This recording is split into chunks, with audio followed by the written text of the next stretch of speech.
Olá, boa noite a todos. Eu estou entrando agora, faltando 1 minuto para 19 horas, que é o horário protocolar. Olá, Júlio. Estou entrando agora, faltando 1 minuto para 19 horas. Tá todo mundo ouvindo aqui. Então, Júlio, vamos lá. Muito bem, Thelma, todos vocês entrando.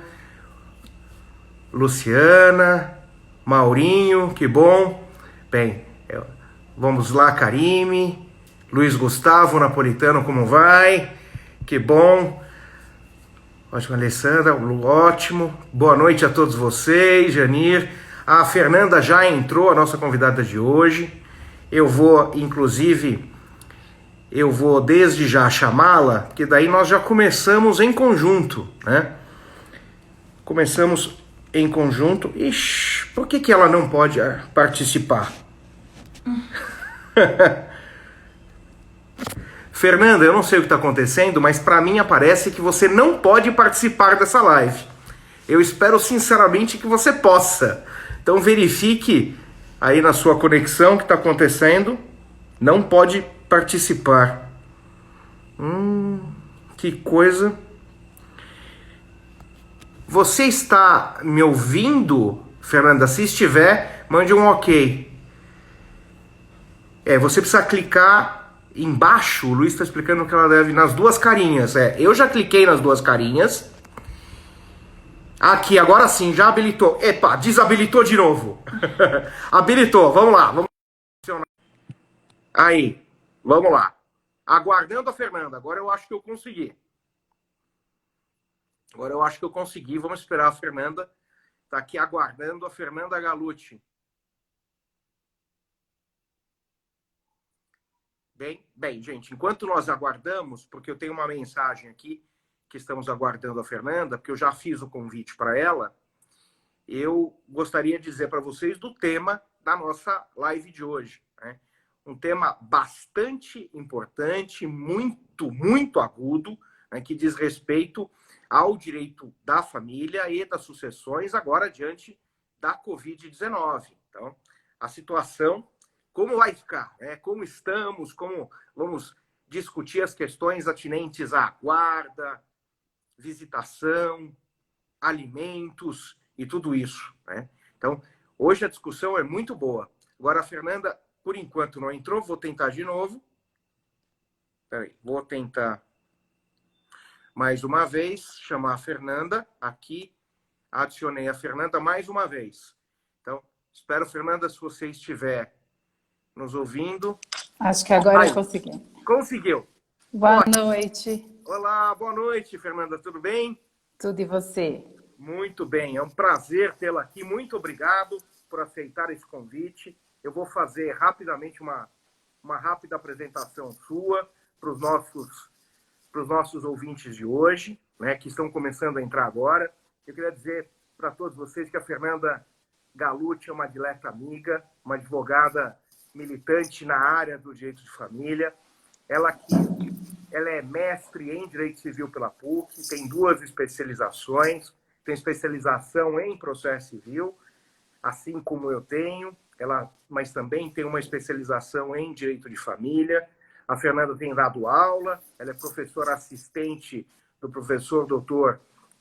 Anselmo Pietro, lá da PUC de São Paulo, e ela tem tem uma característica que a desabona bastante, que eu já vou adiantar para vocês. Ela foi minha aluna e minha orientanda na pós-graduação. Essa é a única mancha que ela tem no currículo, de resto, o currículo dela é impecável. Então, Fernanda, muitíssimo obrigado por ter aceito esse convite. Hoje o tema é um tema que você domina bastante, e é um tema que tem preocupado muitos à luz dessa pandemia do coronavírus, né, da Covid-19. Então, eu já te passo desde já a palavra para fazer uma rápida apresentação e depois já vou te bombardear de perguntas, para a gente começar a discutir aqui algumas questões pertinentes ao direito da família e das sucessões. Fernanda, está com você a bola. Léo, obrigada pelo convite, é uma imensa honra para mim. Você sabe o quanto eu admiro o seu trabalho, você Não só, sim, não, nada me desabona, me abona ter sido sua aluna e sua orientanda. E, bom, eu sou advogada de direito de família, só faço isso desde sempre. Trabalhei 10 anos num grande escritório e hoje estou aí em voo solo. É isso aí. Adorei o seu convite, porque eu adoro sempre conversar com você, ouvir as suas opiniões sobre todos esses assuntos. Que bom, que ótimo. Então, vamos desde já começar a atormentar as pessoas aqui que nos ouvem, né? Veja, diante da questão do isolamento social e da necessidade de todos nós ficarmos em casa e nos movimentarmos o menos possível, quais os impactos que você enxerga no que diz respeito à questão de guarda e de visita? Que isso é muito importante, né? Hoje muitas pessoas, né, têm guarda compartilhada, inclusive a regra, né, pelo Código Civil. E a guarda compartilhada implica quase sempre numa movimentação das crianças por determinado período ficando com o pai, determinado período ficando com a mãe, né? Independentemente da questão da guarda, tem sempre a questão também da visitação, né? Como faz em tempos de pandemia? Você acha que isso muda alguma coisa ou pode mudar dependendo da situação? Então vamos lá, queria ouvir sua opinião.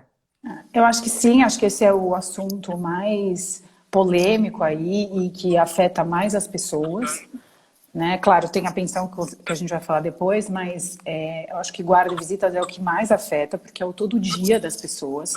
Tem muita gente que estabelece aí uma guarda compartilhada até em modalidade alternada, a criança fica segunda, quarta numa casa, terça e quinta em outra casa e finais de semana alternados com cada um. Eu acho que aqui a gente tem que trabalhar com bom senso. E eu sou totalmente contra a essas ideias prontas. Visitas serão suspensas na pandemia.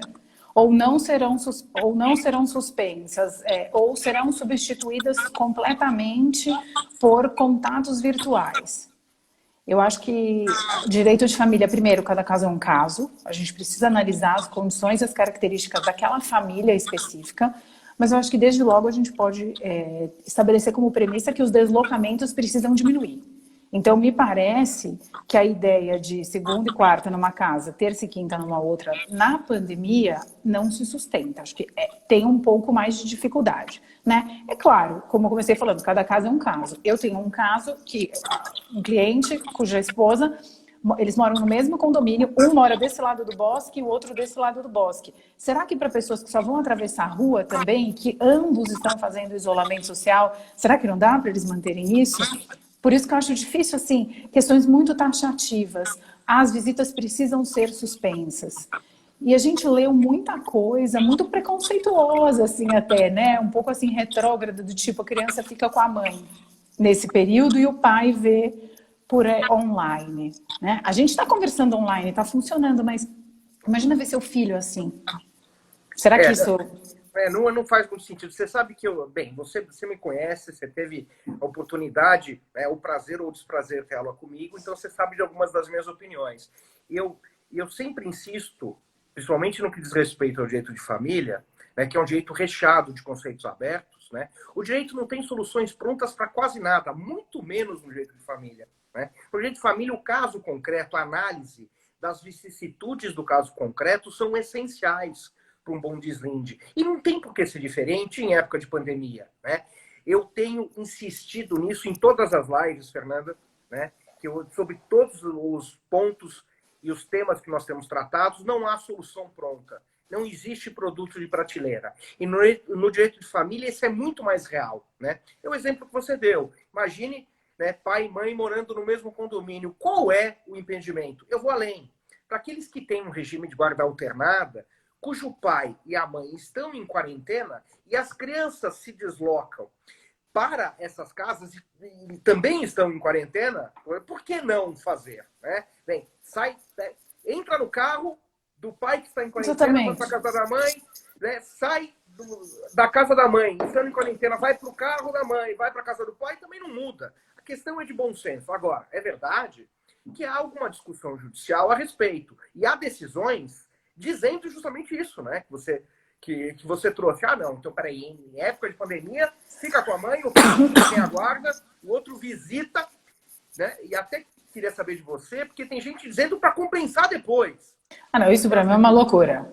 Eu acho que compensa, é tipo dinheiro, é tipo, enfim, é o que eu compenso, eu te dou depois isso. E outra, eu acho que também a gente passa por uma análise dos conceitos que a gente está trabalhando aqui. Quarentena, todo mundo está em quarentena, um isolamento social, todo mundo está na sua casa, mas você está saindo, você está pedindo um delivery, você vai até a farmácia, você vai ao supermercado. A gente não tá numa situação assim de proibido sair de casa, né? Nós, obviamente, todo mundo está no isolamento social necessário, importante para todos nós aqui, né? Mas eu acho que à medida que essa mãe ou esse pai podem sair para comprar um produto na farmácia, por que essa criança, por que eles não podem sair para a criança mudar de casa, né? Eu acho que a gente está vendo posições de extrema falta de bom senso e o que você bem colocou, de querer entregar soluções prontas. Né? A gente havia comentado sobre o projeto de lei que está aí no Senado, o 1627 de 2020, que fala exatamente isso, que o regime de convivência pode ser suspenso temporariamente, de comum acordo com dos pais. Claro. Não precisa de projeto de lei nem de juiz. Daí. Lógico, é porque é consenso. Né? Claro. Exatamente. Ou a critério do juiz. E aí ela coloca que será assegurada a convivência por meios virtuais. Gente, dependendo da idade da criança, a criança nem quer pegar no telefone, nem tem paciência. Já pensou você conversar para uma criança? Exatamente. E como é que você vai ter, mesmo conversar direito, pega uma criança de 3, 4 anos de idade, que você vai falar 1 minuto, 2 minutos, né, com essa criança, porque não vai aguentar e não vai conseguir falar. Então, eu tenho visto muitos problemas em razão da falta de bom senso, né? Aí o Poder Judiciário está aí para regular. O Poder Judiciário está funcionando, né? O fórum está funcionando, eles estão trabalhando remotamente. Eu acho que as pessoas em geral, e nós advogados também, temos imensas críticas a diversas questões do Poder Judiciário, mas eu acho que o trabalho remoto é uma questão que está funcionando. Os fóruns têm, né? Acho que o Judiciário está bem bacana, o Tribunal de Justiça de São Paulo, eu acho, está funcionando super bem. Primeira instância, então, acho que eles são super ágeis, respondem os e-mails e tal. Então, assim, você tem mecanismos judiciais para mostrar isso. Que é justamente a pergunta que apareceu para a gente. Mas e quando falta o bom senso? Aí você recorre ao judiciário. E o judiciário está de portas abertas para essas situações, né? É a típica situação de tutela provisória. Uma medida que você precisa em caráter imediato. E, neste caso, faz jus ao nome, porque ela vai vigorar por um tempo provisório também, por um tempo determinado. Que nós não sabemos ainda exatamente qual é, mas é enquanto dura essa situação, obviamente. Depois as coisas se restabelecem e volta-se ao normal. Né? Eu tive uma experiência com 2 processos relacionados a isso.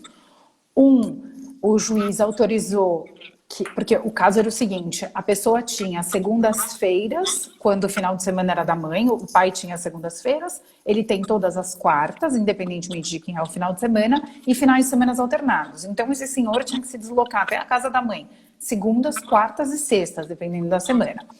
Então, e a mãe não concordava em mudar, porque ela dizia que eles moravam próximos e todo mundo estava fazendo isolamento, mas o pai estava com receio dessa quantidade de deslocamento desnecessário, com o elevador, desce a criança a gente sabe que não toma tanto cuidado, né? E aí a gente conseguiu estabelecer um período mais espaçado, que eu acho que aqui é o ideal, né? As crianças não ficarem indo e vindo tanto, e dentro do possível, sabe? A criança está tendo homeschooling, a maioria das crianças, né? Algumas escolas já deram férias, mas a grande parte ainda está funcionando. Então, acho que até essa alternância até é saudável para esse pai e para essa mãe que estão em casa e estão tendo que trabalhar, e estão tendo que ajudar o filho nas lições, estão tendo que fazer tudo isso. Será que não é bom também para os pais trabalharem isso, né? É muito bom. Muito bom. Você veja, nós estamos agora com um caso presente de uma consulta de hoje, inclusive, em que a situação é um pouco diferente. Na verdade, a mãe cumpre todas as determinações de isolamento e o pai não quer saber, faz festa, encontro. Uma situação como essa, obviamente que você pode socorrer o judiciário para falar, olha, não faz sentido as crianças irem para lá, porque estarão sujeitas a um risco absolutamente desnecessário. Né? Exatamente.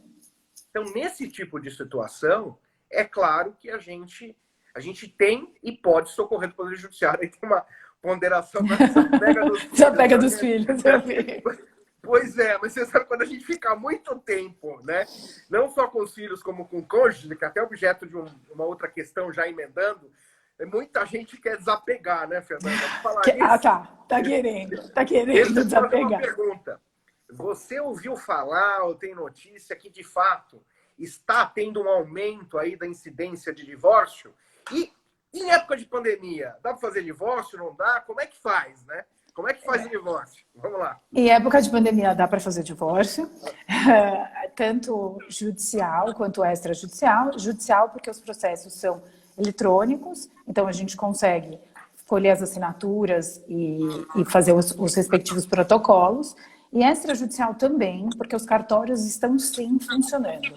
Eu, inclusive, tive num cartório em Moema, que é muito bom. Eles estão atendendo com todas as medidas de proteção, então máscaras, luvas. Esse cartório tem uma área externa, então eles estão atendendo na área externa para nem ficar em ambiente fechado. Eu acho que, claro, as pessoas estão com maior receio de sair de casa, todos nós estamos. Mas, às vezes, não dá para esperar. Eu acho que, às vezes, os conflitos podem aumentar. Aquele acordo que você conseguiu chegar, às vezes, desanda, né? Porque as pessoas discutem e brigam por causa do filho, e aí um fica bravo com o outro. Então, eu acho que, dependendo do caso, você adotando as medidas de proteção, não tem problema nenhum você agendar um horário num cartório e absolutamente protegido, com horários espaçados entre um atendimento e outro. E isso tem acontecido, e tem acontecido bem. Né? Eu acho que é muito do íntimo de cada uma das pessoas, o quanto elas podem esperar ou não. Mas a pandemia não deve ser uma questão assim, está tendo coronavírus, eu não consigo. Não, você consegue. Claro. Pode ser que te convenha ou não fazer isso nesse momento, mas é possível sim. Até porque a convivência diuturna em regime de confinamento pode fazer aflorar algumas coisas que você mal via antes, não é? Exatamente. Eu brinquei mais cedo que eu não assisto muito televisão, eu não sei muito quem são essas celebridades aí, mas que o maior comentário estava que o Whindersson Nunes se divorciou e justificou que tomou a decisão em razão da quarentena, porque não aguentou conviver e não sei o quê. No Japão, tem uma empresa que está alugando quartos para as pessoas irem descansar das famílias e dos cônjuges. Aí eu via, a reportagem era assim, a primeira cliente foi uma mulher que não aguentava mais cuidar dos filhos e das questões da casa, e o outro foi uma pessoa que não aguentava mais ficar com a mulher. Olha, você sabe que eu ouvi uma reclamação aqui, que quando eu estou falando, está dando eco. Tá dando eco para vocês que estão ouvindo aí mesmo? Se não, eu vou tentar pôr um fone de ouvido. Eu ouvi uma reclamação. Eu escuto bem. Eu também te escuto perfeitamente bem. Minha preocupação é se os outros me escutam bem. Se alguém puder fazer um comentário para falar se está ok ou se está dando eco, eu agradeço. Bem, enquanto não vem um comentário, sim o quê? Tá dando eco? Sim. Sim, dando eco. Tá dando eco. Não, está ótimo. Normal. Opa, então tá bom. Então vamos manter. Não tem eco para mim. Não estou bem. Alguém não escuta bem? Então vamos lá. Então, escutamos bem. Então acho que não tem eco. Gente, obrigado. Muito obrigado. Então vamos continuar assim mesmo. Tá? Então quer dizer que tem aumentado, né? Mas fazer o quê? São coisas da vida. Mas a gente ainda não tem estatística, né? Eu acho que a gente ainda está muito no começo para poder ter um dado tanto do Poder Judiciário quanto dos cartórios com relação ao aumento ou não oficial. A gente tem notícias de que a China aumentou bastante, né? Os dados chineses não são muito confiáveis, né? Para nada. Então, acho que a gente precisa ter um pouco de parcimônia com relação a isso. Mas, de qualquer forma, eu acho que o recado importante para quem nos ouve é justamente esse, né? É dizer que o Poder Judiciário está de portas abertas. É possível, sim, fazer o divórcio, mesmo em época de pandemia, sem nenhum problema. O Poder Judiciário está aberto para isso, né? Sim, tá. Inclusive foi super rápido. Eu fiz um divórcio consensual na semana passada, que aliás foi muito difícil até sair, demorou para sair, com outras advogadas, e a gente homologou em um dia. Opa, em um dia. Olha que Um bom. dia, na 11ª vara dos jumento, vamos falar bem, né? Porque a gente critica muito quando é ruim, É vamos falar verdade. bem. Foi Não, um dia. mas de fato, você começou dizendo isso, e é verdade, eu tenho que reconhecer. Né, principalmente a primeira instância aqui em São Paulo está muito ágil, né? Como regra. Claro que você tem algumas varas mais difíceis do que outras, né? Mas, de uma forma geral, está funcionando bem. Né? Você É, deu uma travadinha, mas voltou. Você está me mas ouvindo, né? eu acho que a gente, assim, claro, a gente teve um comentário aqui, sonho meu. É É, óbvio que o andamento do Poder Judiciário em geral não é tão rápido, né? A gente não tem uma questão assim tão ágil sempre. E a gente enfrenta problemas no andamento dos processos digitais. Aí não sei se você quer entrar nisso, mas Vamos entrar, vamos entrar. com relação a citações e intimações, né? Pois é. O fórum funciona, você consegue a decisão do juiz, mas como você cumpre essa decisão? Como você efetiva essa decisão? Como você intima a outra parte para fazer uma coisa ou outra, né? Agora, os prazos estavam suspensos desde o dia 16 de março, voltaram hoje. Né? Então, assim, agora as intimações virtuais vão funcionar. Mas e quem precisa receber a bendita cartinha na casa dela? Ou quem Esse é o precisa ponto. receber o oficial de justiça? Né? Isso é Porque bem problema. tá? Você consegue uma liminar. Se é algo que depende de você, por exemplo, se eu pago pensão, consigo uma liminar para redução, já já a gente entra na questão da pensão, eu consigo cumprir diante da adesão judicial. Agora, e se é uma adesão para o outro cumprir? Né? Se eu consigo uma decisão, uma tutela provisória, faça com que o outro aumente o valor da pensão, por exemplo. Né? Ou que o outro não cumpra um regime de visitação, ou eu faço que o outro cumpra, eu preciso dar conhecimento. Né? E aí, o que você está dizendo é que nesta época é muito complicado, na verdade, fazer essa cientificação de forma pessoal. Mas o código traz alguns mecanismos para a gente fazer isso por meio eletrônico, né, Fernando? Traz, mas o código até, você pode falar muito bem do código, eu não vou nem usar falar de código de processo civil aqui. Imagina! Falamos juntos. Mas, não, essa é totalmente sua. Expertise total.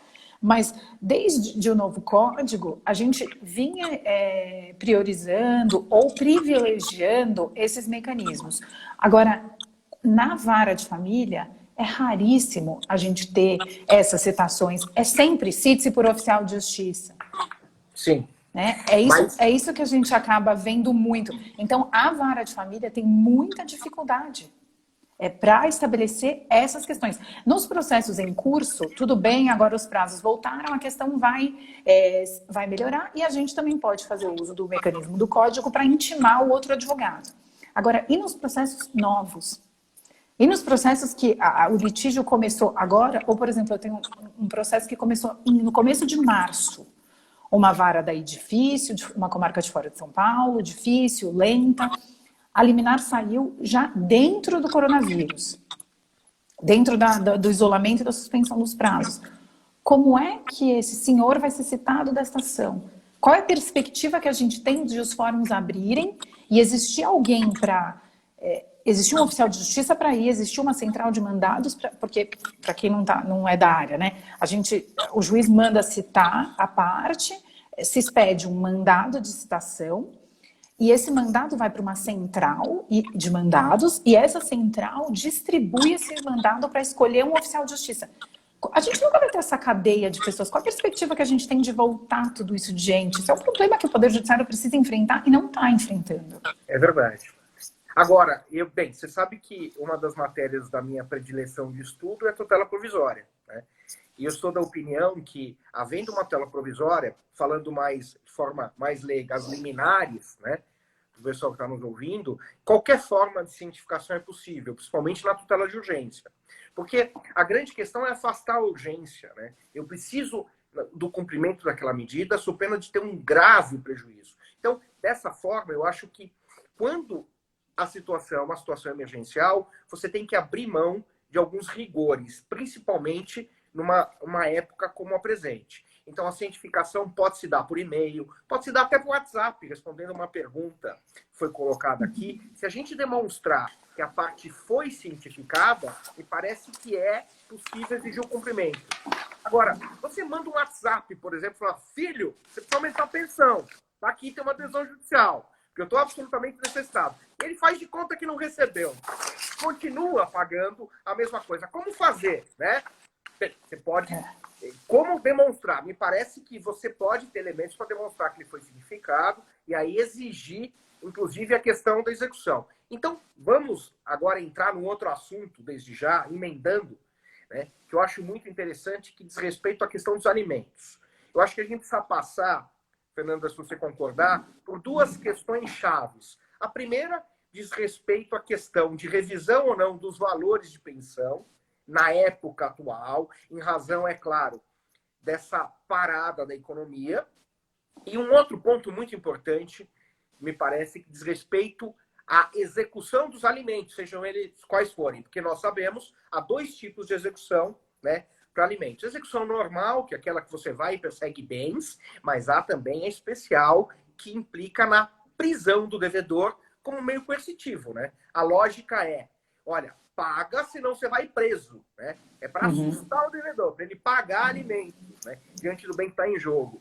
E, bem, diante da situação atual, será que dá para prender o indivíduo que deve alimentos para ele pegar o coronavírus lá na cadeia? Ou será que se o Poder Judiciário está verificando outras formas de fazer essa execução? Então, você está com a palavra agora, por favor.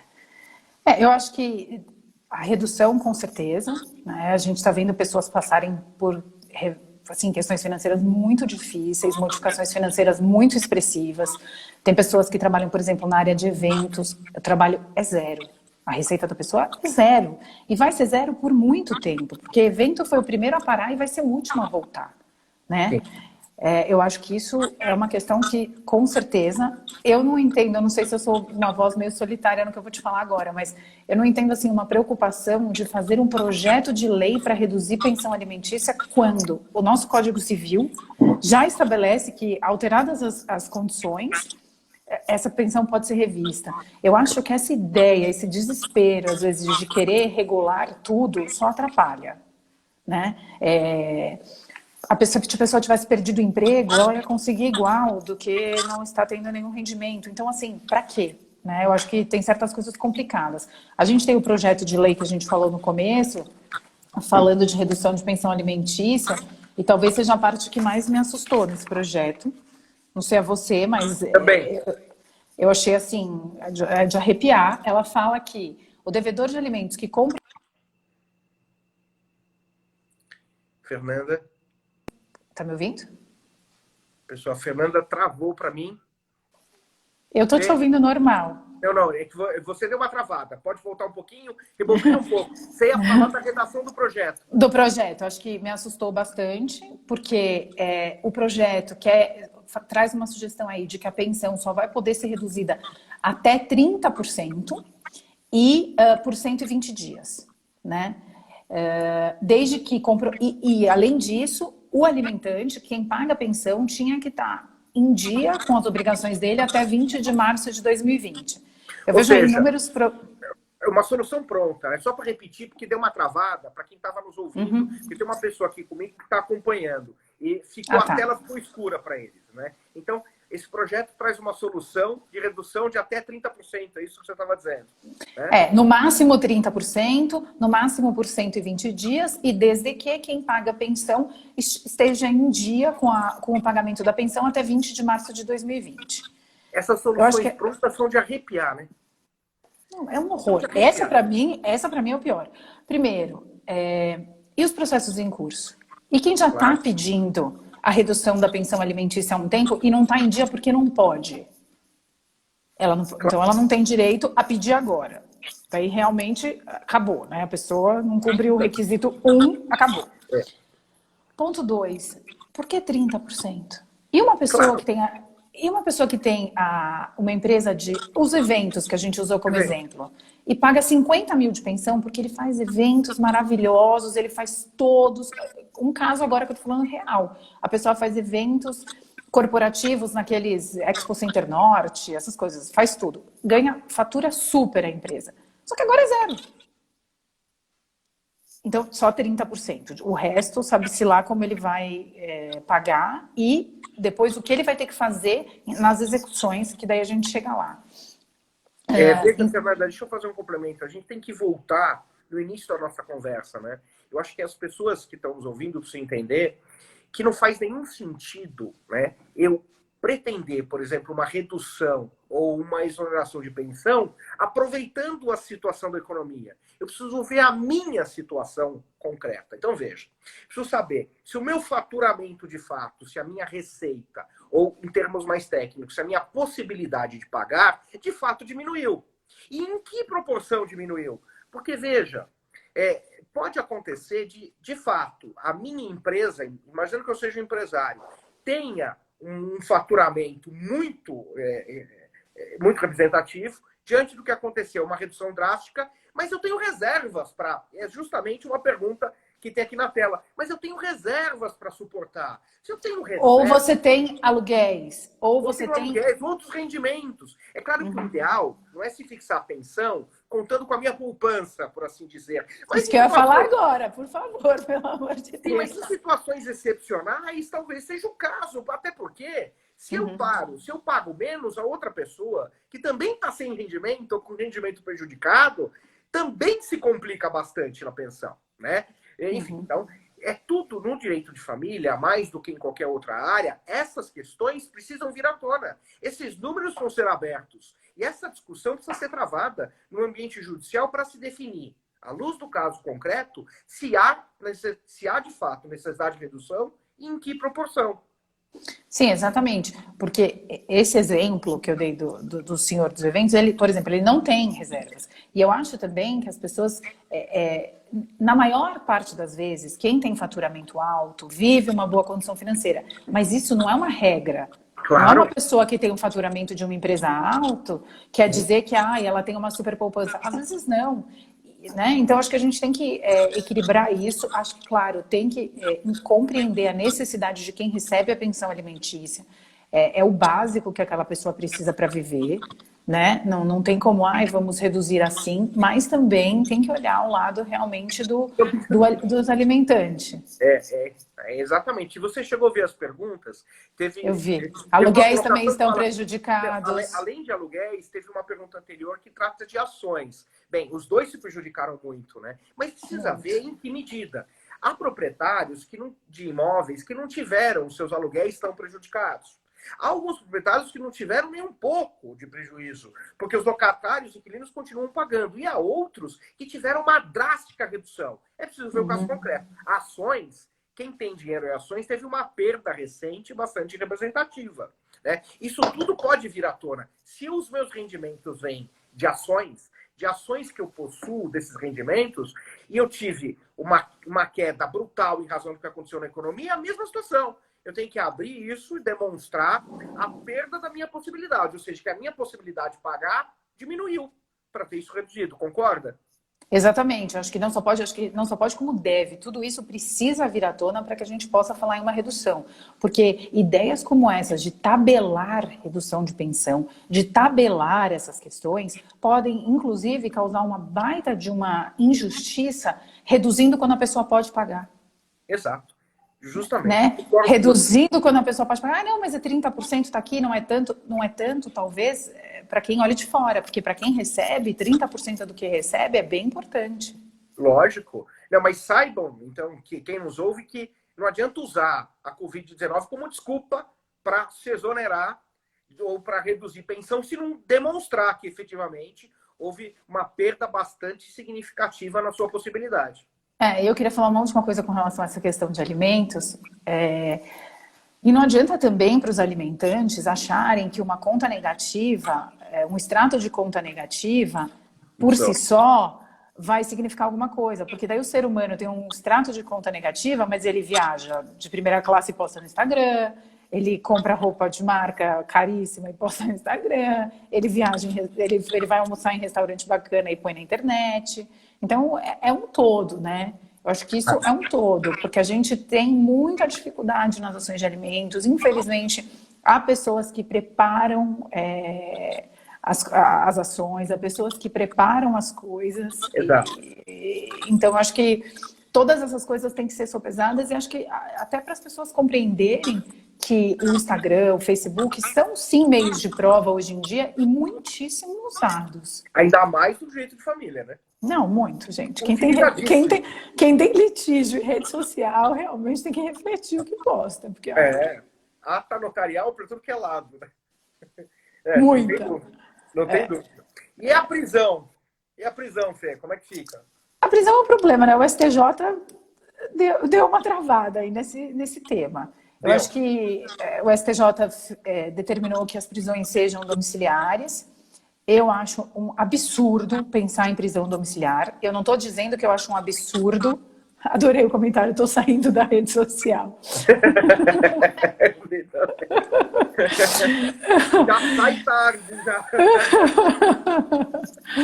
Eu acho um absurdo. Eu não acho que a gente precisa superlotar ainda mais os presídios, que são um problema social imenso aí.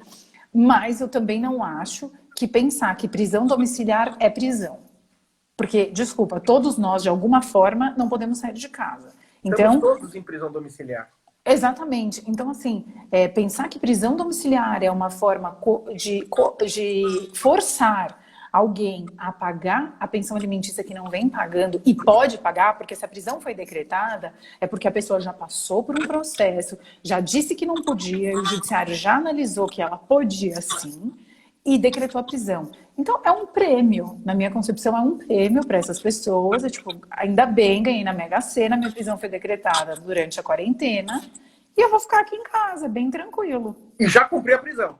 E já tá tudo maravilhoso. Essa pessoa possivelmente é aquela que não tem bens para serem penhorados depois, que tem R$1, R$2, R$5 na conta, R$200, aqueles bloqueios super frustrantes para o advogado, né? Você vê lá, basta em júdice, bloqueou, você vai ver, R$200, zero, né?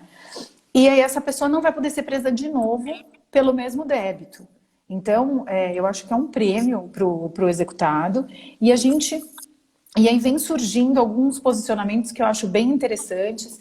Eu vi uma decisão, eu vou até pegar o nome do desembargador, porque eu achei que isso foi bem interessante, no sentido de suspender a execução da prisão. Você decreta a prisão, mas você só vai cumprir essa ordem quando a pandemia acabar. Achei sensacional essa decisão também. Porque, quando o dinheiro aparece, né? Claro, a lógica é essa. É claro que não é o momento de se prender... Foi o doutor Paula Lima, João Batista de Melo Paula Lima. Não é o momento de prender ninguém. Mas cá entre nós, não faz nenhum sentido decretar prisão domiciliar neste momento. Estamos todos em prisão domiciliar. Agora, tem uma coisa interessante. As pessoas precisam entender que o objetivo dessa execução do regime especial não é a prisão. A prisão é um meio coercitivo. Exatamente. É uma forma de assustar o devedor para que ele pague, tá certo? Bem, se é assim, em algumas situações limite, Fernanda, penso eu, em alguma situação realmente de uma necessidade agônica, né, uma necessidade muito premente, é o caso sim de se decretar prisão, mesmo diante da situação atual, e nada de prisão domiciliar, para que aquele que pode pagar se sinta estimulado, né, e assustado, falando, não quero ir para a cadeia, ainda mais nesse momento, e pagar a prisão que ele pode, porque outra pessoa precisa, e precisa muito. Então, aqui também é preciso analisar o caso concreto. Como regra, evidentemente que você não deve prender nesse momento, mas algumas situações limites, me parece que é possível, mesmo no panorama atual. Você concorda com isso? Eu concordo, eu acho que a gente tem que sopesar aí os interesses e os assuntos que estão em jogo, né? Aquela pessoa que já está comprovado no processo, que tem condições de pagar, mas não paga porque não quer, né? Ou porque casou de novo, e arrumou outra família e quer colocar o dinheiro ali, ou porque brigou com a ex-mulher e quer se vingar e não vai pagar. Ou, enfim, a gente encontra assim, todo tipo de situação, mas fato é, a pessoa pode e não paga. Aí a pessoa que precisa da pensão para sobreviver, ela tá em risco de não ter mais água, de não ter mais luz, de não ter mais dinheiro para ir ao supermercado. Será que nesse caso é maior? A gente precisa privilegiar a saúde da pessoa que não paga podendo? Em detrimento da saúde de quem Exatamente. quem tem que receber? Claro que não. E de quem a justiça já, o Poder Judiciário já analisou, já disse que tem direito àquela pensão, já disse que faz jus ao recebimento daquele valor, né? Isso, aquilo já foi definido. Pensão alimentícia não é bingo, ela não é um número aleatório, né? Pensão alimentícia é uma coisa estudada, é uma coisa analisada, a necessidade da pessoa que está pedindo por aquele valor. E aí você fala, não, ele pode pegar coronavírus, então ele não vai ser preso, ele fica em casa, enquanto aquela pessoa que precisa receber a pensão, que ele vai ficar em casa pedindo delivery e ficando muito bem obrigada, ela não vai receber. Né? Você vê casos assim horrorosos. Por isso. Mas agora, diante da orientação do STJ, eu acho isso praticamente impossível de acontecer. Né? É uma orientação, mas cá entre nós, eu acho que ainda mais no direito de família é possível. Eu concordo com você que é muito difícil, mas tem que sensibilizar o juiz, né? E sensibilizando o juiz, acho que dá para conseguir, mas eu concordo com você que é um trabalho hercúleo, né? O STJ andou mal em fazer essa recomendação dessa forma. Não faz nenhum sentido, né? É o tabelar, né? Qualquer execução não prende. Pronto. Não faz nenhum sentido. E agora?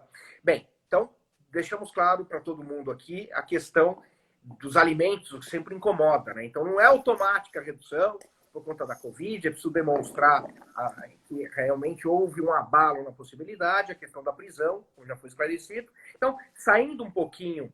Desculpa, posso te fazer uma última? Agora eu posso fazer uma pergunta para você? Claro. Alguns magistrados, eu vi algumas decisões de redução de pensão alimentícia, dizendo que a situação do coronavírus, a dificuldade é pública e notória, então que a redução independe de prova. É público e notório. Isso é uma sandice. Na verdade, o que é público e notório, embora cá entre nós há quem duvide, né, é que a pandemia está aí, a Covid-19 tem atrapalhado a vida de todos nós e principalmente a economia. Mas isso não quer dizer que houve redução nos rendimentos de todas as pessoas e muito menos, né, esta proporção de redução está tabelada. Isso é um nonsense total, é uma falta de sensibilidade e eu arrisco dizer que quem decide ou quem escreve nesse sentido tem muito pouca vivência prática do que acontece, né, no foro cotidiano e na vida das pessoas. Eu acho que e agora, aproveitando ainda a resposta, eu quero dizer que a grande magia, na verdade, melhor, magia da nossa profissão, Fernando, é o fato da gente ter contato, não só com o problema no papel, mas com as pessoas, né? A gente sente as agruras, né, que o nosso cliente está sofrendo. Então a gente vê como certas decisões impactam na sua vida, né? Impactam no seu patrimônio, na sua vida, na sua liberdade. Então, quem escreve ou quem decide nesse sentido vive num mundo à parte, não faz a menor ideia do que acontece, infelizmente, né? Então, não faz nenhum sentido. Eu não sei se eu respondi a sua... Respondeu. Pergunta, e não sei se você concorda comigo. Né? Concordo. Então, tá certo, eu também acho. Agora, indo um pouquinho além, até porque a gente precisa começar a caminhar, né, para pensar em concluir, até para não cansar. A Nathalie entrou agora, a Nathalie e Laís, são queridas amigas, advogadas, estão em Portugal, viu, Fernanda? E a Nathalie fez a ponderação aí que a vida transcende o papel, e é verdade. São todas advogadas militantes, assim como nós, né? Advogados muito competentes, também sentem e sofrem junto com seus clientes, então sabem exatamente do que nós estamos falando aqui, né? Bem, teve uma pergunta antes, salvo o melhor juízo, que fazia um questionamento sobre testamento. Acho interessante a gente abordar, né, a possibilidade de se fazer testamento agora, né? De que forma dá para fazer o testamento? Embora você já tenha dito que os cartórios têm funcionado, mas tem algumas soluções que estão sendo engendradas de uma forma interessante, não tem? Exóticas também, né?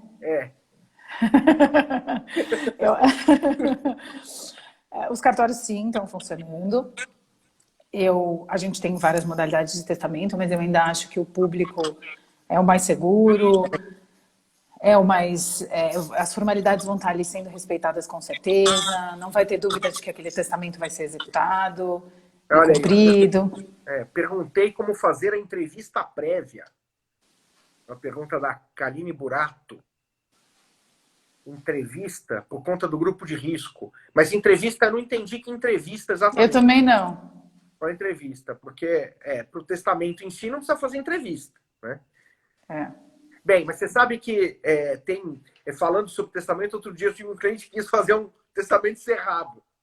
Ai, gente, eu morro de medo dessas coisas. É tão prático, não? É tão prático, é uma coisa tão prática, assim, né? Mas o público, bem, continua, também concordo com você, é a modalidade mais segura e acho que, assim, continua funcionando, né, perfeitamente, não há nenhuma modificação no que diz respeito a isso. Agora... Não há, e acho que as pessoas também, desculpa te interromper, mas o testamento público, a despeito de chamar público, não é público. Né? Não é qualquer pessoa que vai ter acesso ao seu testamento. Isso eu vejo muita gente não sabe disso. Né? Não é igual uma escritura, uma procuração que alguém vai lá no cartório e pede uma cópia e obtém. Testamento público, você só tem acesso munido de uma cópia do documento pessoal e da certidão de óbito da pessoa que faleceu. Sem a certidão de óbito, você não consegue acessar. Né? O testamento público, o tabelião, ele não vai fazer uma entrevista prévia, tipo, você tem que ir lá antes, ele vai analisar as suas... Não é isso. Não, mas ele faz no momento antes de lavrar. Exatamente. Mas você não tem que ir um dia antes. Você não tem que ir um dia antes, nada disso. É no momento da lavratura do testamento. O tabelião vai conversar com você. Claro, para saber se você está no pleno uso e gozo das suas faculdades mentais, né? Você está entendendo o que você está indo fazer lá? Eu também não entendi. Que fosse, prévia... Não, mas eu entendi agora perfeitamente. Entendi o questionamento de vocês. Agora, como faz isso se não dá para ser presencial? Primeiro que dá para ser presencial. Exatamente isso. Eu li alguns artigos, até estava conversando com uma amiga muito querida, que é advogada sobre isso, porque tem algumas pessoas colocando... Ai, não, olha, a pandemia por si só é requisito para justificar qualquer outra modalidade de testamento, é requisito para não cumprir as exigências e formalidades dos testamentos. Eu discordo. Eu acho que os cartórios estão abertos, estão funcionando. Do mesmo jeito que você pode sair para ir ao supermercado, você pode sair para ir ao tabelionato de notas. Se você quiser lavrar um testamento mais seguro. Né? Eu acho que, claro... Nós temos exceções. Olha só a ponderação. Ó. Aqui no 28 do Tatuapé precisa ser em 2 momentos distintos e dias distintos. Essa é a minha indignação. Eu compartilho a sua indignação. Viu, Buraco? Nunca vi acontecer isso. Eu compartilho. É que assim, há cartórios e cartórios, né? Há cartórios que dificultam um pouco mais, mas eu compartilho com... assim, da sua indignação. Não faz nenhum sentido, ainda mais nesse momento. Agora, Fernanda, você vê a possibilidade, então, vamos imaginar que haja essa exigência do cartório 28º, exigindo num dia anterior, dia distinto, essa entrevista. Você não vê a possibilidade de fazer isso pelos Entrevista virtual? A entrevista virtual, eu acho que sim. Porque aí o tabelião, quando a pessoa for lá, vai ver se realmente o que ele falou, né, faz sentido. Porque... Infelizmente, é muito recorrente a assinatura de testamentos das pessoas induzidas, das pessoas forçadas a fazer certas coisas, e pior ainda, de pessoas que não estão entendendo menor o que estão fazendo. Exato. Né? Isso, né? Mas eu vejo a possibilidade de se fazer dessa mesma forma que nós estamos fazendo aqui, principalmente para quem está no grupo de risco, né? Exatamente. A entrevista prévia, eu acho que sim, a assinatura, acho que não, porque a gente não sabe, né, o que a pessoa... O que está acontecendo aqui, né? A gente não sabe, né? O tabelião tá vendo isso. Uma arma aqui do lado. Né? Exatamente. Eu falar isso, é lógico. Ou até uma coisa menos explícita, mas tão agressiva psicologicamente quanto aquele filho, ou aquela neta, ou aquela outra pessoa que quer acompanhar. Eu tive uma vez num testamento particular, um caso que foi assinado na presença dos filhos, que impunham à mãe que ela tinha que fazer aquilo. E aí a senhorazinha, assim, não tinha coragem de colocar. Mas eu acho que os requisitos do testamento dá para cumprir. Entrevista prévia, se for dessa forma, não vejo problema nenhum como você de acontecer virtualmente. É isso aí. Agora, eu achei interessante, a gente conversou um pouquinho antes dessa live, né? Até para a gente combinar mais ou menos o que a gente ia conversar, porque o direito de família é muito amplo, né? E você fez um comentário, se eu não me engano, né, de escritura pública de união estável para o drive-thru, é isso? Tá tendo. Ah, essa é ótima. Essa é sensacional. Acho que esse é um tema bem interessante, porque nesse momento de confusão e de medo das pessoas com uma situação de saúde, a gente vê muita gente que vive em união estável, que vive junto há tempos, sem a regulamentação do pacto. E sem o pacto, a mulher ou o marido não podem entrar como dependente do plano de saúde do outro no trabalho ou na empresa, etc. Então, tem crescido muito a lavratura a regulamentação dessas escrituras, a regulamentação da situação e a lavratura das escrituras, e tem cartórios que estão fazendo esse sistema drive-thru. Olha, que sensacional isso. Nenhum problema. Eu acho que os cartórios têm que se reinventar. Assim como nós estamos nos reinventando. Fernanda, quando você ia imaginar, há 3 meses atrás, que nós iríamos fazer essa live para conversar sobre esse tema? Jamais. Muito provavelmente a gente ia num seminário, alguma coisa, se encontrar numa mesa, falando para um público, né, ouvinte. Exatamente. A verdade é essa. Então, nós temos, né, que nos aproveitar dessas novas tecnologias. E o cartório faz muito bem fazer isso. Escritura pública de união estável para o drive-thru. Vai com o carro, faz a escritura, sai de lá com união estável declarada, bonitinho. Né? Você falou, é importante para o plano de saúde, para a cobertura, né? Isso é super importante. E aí a gente... Acho que tem que sim, concordo com você, super se reinventar. Saiu uma notícia, para quem quiser procurar, até se foi do Rio de Janeiro, tem uma foto até do drive-thru. A gente tem visto o drive-thru aqui em São Paulo para procurações, para essas coisas, porque as pessoas idosas têm feito procurações para filhos, para, enfim, netos, para advogados de confiança, para poderem assinar algumas coisas sem a necessidade dessa pessoa ter que ficar saindo e se deslocando. Isso a gente tem visto, acho que sim, é muito legal, acho que precisa se adaptar ao que a gente está vivendo, né? Você viu os casamentos que estão tendo online? Eu ia perguntar isso agora. Acho curiosíssimo, os casamentos online. Não sei se eu acho meio exótico. Exótico é. Agora, é claro que é exótico. Agora eu te pergunto, ele não seria válido? Não, será válido. Então. Mas você não fica um pouco preocupado? Assim, em condições normais, eu acho que é ok. Mas e aquele senhorzinho idoso que casa com aquela mulher de 50 anos mais jovem? Outra situação, claro. Vamos porque começa a abrir... É uma situação especial. Eu acho exótico, por exemplo, você casar pulando de paraquedas, né? Visitando um vulcão, tem gente que adora. Né? Isso é exótico para mim, né? Também acho um pouco exótico o casamento virtual, mas acho uma boa solução em situações normais. Essa situação que você colocou, de fato, é uma questão que preocupa, né? Eu acho que isso preocupa. Agora, falando tão mal do projeto de lei, vamos falar um pouco bem. Nesse ponto vai bem, eu concordo. Esse ponto vai muito bem. Um pouco bem. O projeto sugere que os casamentos sejam aqueles em que as habilitações foram requeridas até 20 de março. Então, a gente tem a preservação da pessoa, dos nubentes terem ido até o cartório presencialmente, e o cartório fez aí esse filtro, né, da disposição da vontade. Enfim, aí eu acho que é ok. Mas eu acho que a gente tem que estabelecer vai ser válido, mas eu acho que a gente vai ter que tomar cuidado aí, porque sempre surgem essas questões problemáticas com relação a esses golpes, né? Vamos falar o português. A principal trava é no regime de bens, né? A principal e aí o bom é que estabelece o da separação obrigatória, o projeto. Isso eu achei bem legal, que estabelece o regime da separação obrigatória como regime a ser adotado, e você pode modificar ou não esse regime depois que cessada a questão da pandemia. Isso eu achei interessante. Eu também achei, e acho que isso resolve, porque a principal proteção, veja, o grande risco do casamento nessas situações é justamente o risco patrimonial. Então, acho que com isso é uma boa salvaguarda, e nesse ponto concordo com você, o projeto andou bem. Agora, resta saber se o projeto será aprovado e em que termos será aprovado, né?